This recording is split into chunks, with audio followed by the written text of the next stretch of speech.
Ladies and gentlemen, my name is Ellison Cruz, and I'd like to welcome you back to Pikmin 2. In the last part, we just finished off the Emergence Cave by collecting the Sphere Atlas with our newly acquired purple Pikmin, which allows us to visit a brand new area on this planet called the Awakening Wood. And how appropriate that should be called that, because I just woke up, and I feel slightly more under the weather than I did in the past couple parts. So I apologize if that sounds a little bit more prevalent here. I have been sick for like the past 2 weeks. But I'm running out of videos that are being uploaded right now, and I would like to play a little bit more of this while I still can. It's like 1 in the morning, so why the hell not? So we tumble out of our ship here, and what do you gotta say? Good morning. It should please you to know the purple Pikmin are lodged safely in my hull. That is very convenient. Good thing they're staying in there with all of our hard-earned treasures. Confines of my interior seem to suit them perfectly, though they do occasionally tickle me. So not only does this ship have the ability to think free-form thoughts, but also think up, major catchy hit names for one-off products that we're gonna sell, as well as the ability to be tickled. Of course, the ship has a conscience, and his name knows no bounds. Alright, cool. So standing under his light does not heal your captain anymore. Instead, you'll be able to access all your Pikmin that are lodged in the hull, which as of now is only 20 purple Pikmin. Normally the game wants you to have 10 at this point, but like I did in the last part, we went through the Emergence Cave twice and collected 20 more, and that's just so that we can get them a little bit earlier. So first order of business I would like to do in this first order of business is get rid of all of this grass here.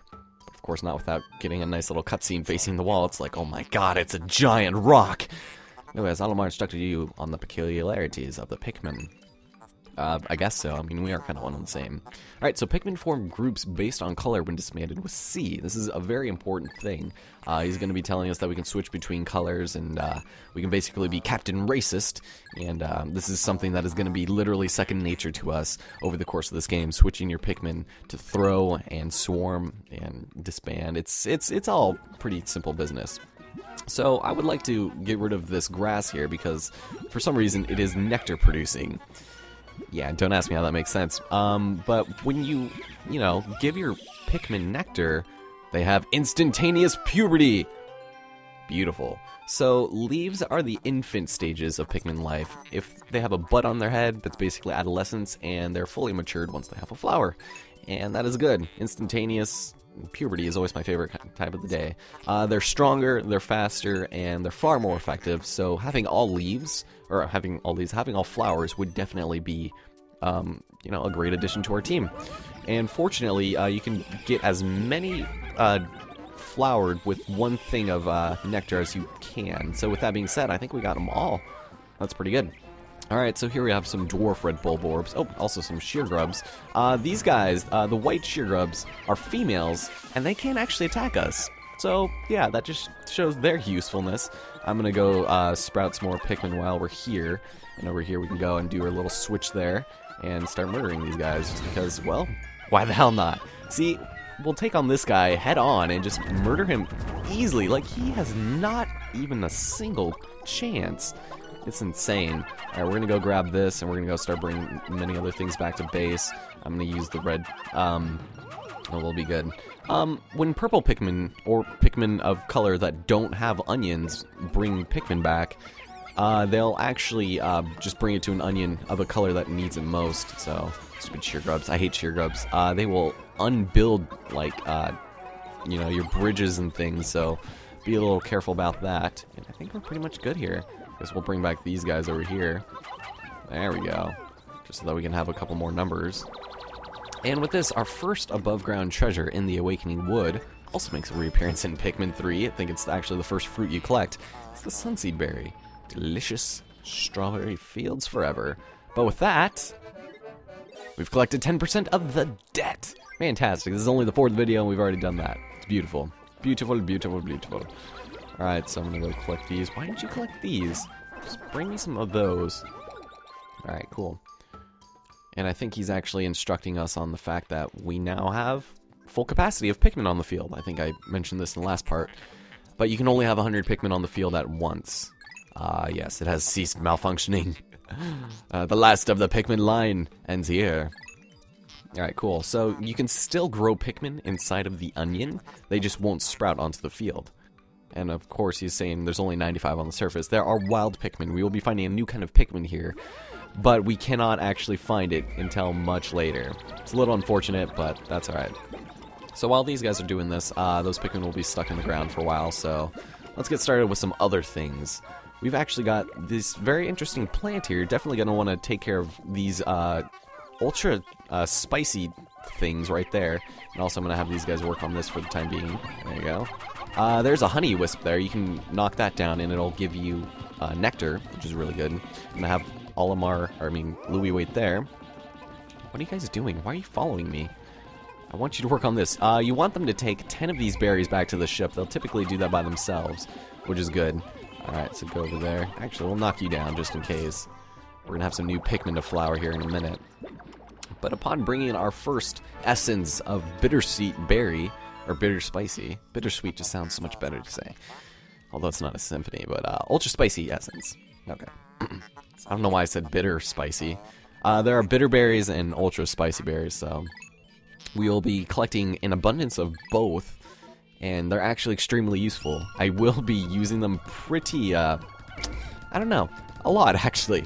Alright, so you guys can destroy this. This is the hardest kind of gate to destroy. It's black, so of course it's going to add a little bit more resistance. And hopefully by this point, we'll actually be able to collect our first spray. So I'm going to collect these all by myself, and with the 10th berry collected, we've got ourselves something very interesting. Ooh, so bouncy. I love it. Captain Alama, research on the red berries you discovered has yielded a powerful potion. My name is Louie. Louie. But anyway, we have the ultra spicy spray. Although it is untested, I believe it will have spectacular results. Yes, this thing is actually pretty awesome. You spray it on all your Pikmin by pressing 2. It basically sprays every Pikmin in your squad. Even if they're near you, they won't be affected by it, so keep that in mind. Alright, cool. Cool. Beautiful. So I'm going to go pick the rest of these real fast. Kind of wish they would just pick automatically if Louie was just standing there, but you know, you can't have 9 years of development in the making. Come back and bite you in the ass here.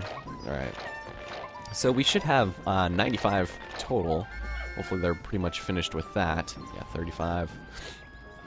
And these will spawn back. I'm just not going to waste my time doing it because I want to destroy this gate. The reason why I got 20... can we get all of them? Go. Yeah, we got pretty close.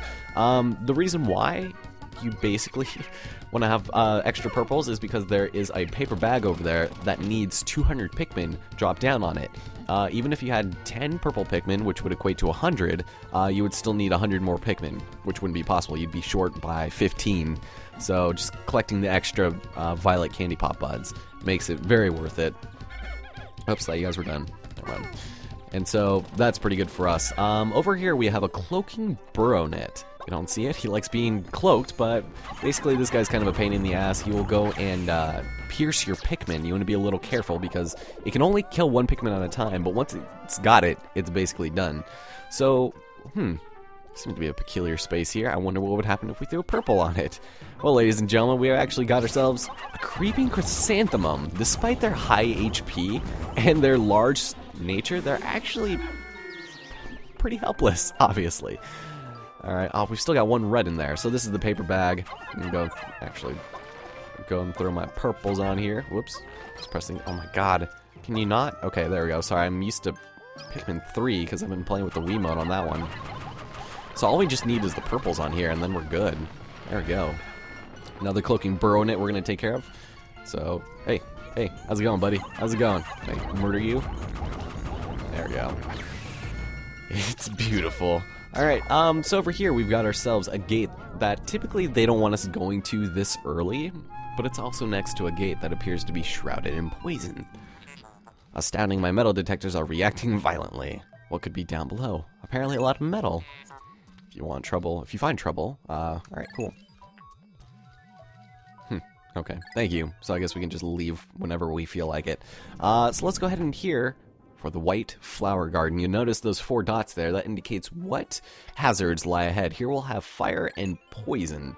And considering it's called the white flower garden, I don't, could you just assume what we'd find here? I don't know.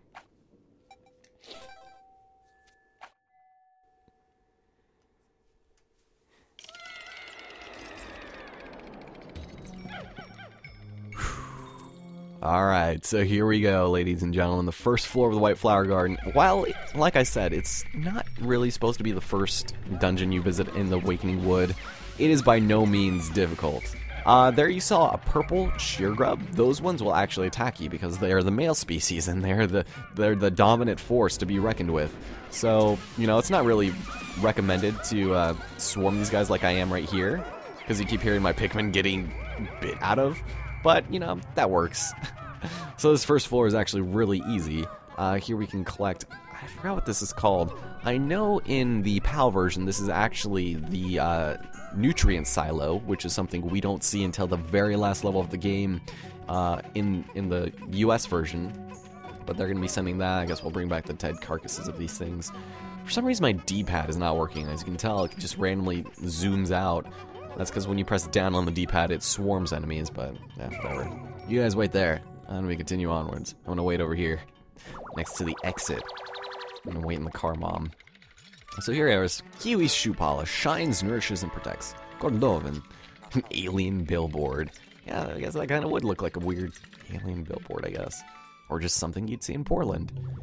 But with that sound, we can go head on forward while they're still bringing the dead bodies of Sheergrub's head. Fantastic. So like I said, fortunately all the Pikmin do follow you, so that's great.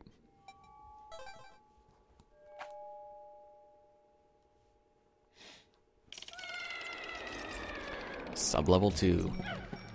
Fantastic. Yeah, so I don't know about you guys, but this looks like one sorry excuse of a garden, if I ever saw it myself. I don't know about you guys, but this does not look like any garden I've seen before. Anyway, we've got a pretty nice item there. We're gonna go collect that real fast. Well, we would. Okay, here, one purple is all we need. One purple to rule them all. Over here, we have ourselves a new enemy. We've got ourselves fiery blowhogs. These guys were kind of pain in the asses in the first game, but with the purples, it makes it kind of a joke. If they fire your Pikmin, just whistle them to safety, and you'll be good. Just basically any hazards. And be careful for them knocking your Pikmin into the abyss, because it is instant death if they do that. So here we've got ourselves a ruby in the shape of a heart. Petrified heart. Very nice. Lovely, lovely. We still got another treasure here, so let's go kill this guy. Just with him. There we go. Non-discrimination, no discourse, you're dead. Alright. Out here. There we go. You guys harvest those for, not for nutrients this time, but merely for the sake of toiling for the profit of our company. I'm not ever going to get tired of that.